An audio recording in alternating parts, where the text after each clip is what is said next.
21শে ফেব্রুয়ারি অর্থাৎ আন্তর্জাতিক মাতৃভাষা দিবস হিসেবে আমরা আজ পালন করি। কিন্তু কেন পালন করি তোমরা কি জানো?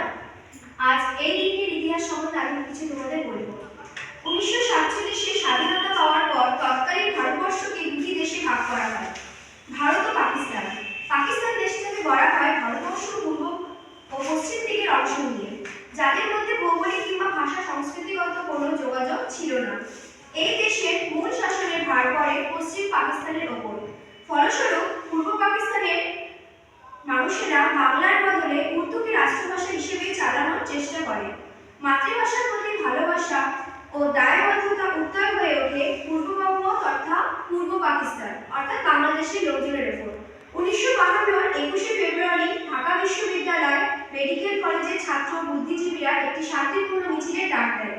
সেই মিছিলে খাজা নিজামুদ্দিন সরকারের পুলিশ গুলি চালায় এবং 5 জন শহীদ সেখানে মারা যায়।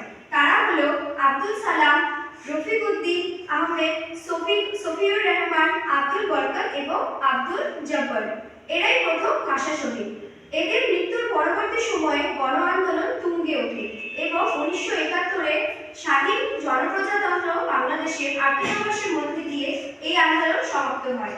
1999-এ 17 নভেম্বর ইউনেস্কো 21শে ফেব্রুয়ারি দিনটিকে আন্তর্জাতিক মাতৃভাষা দিবস হিসেবে মর্যাদা দেয়। তাই সবশেষে আমরা বলতে পারি 21 মানে বাংলা ভাষা, 21 মানে মায়ের ভাষা।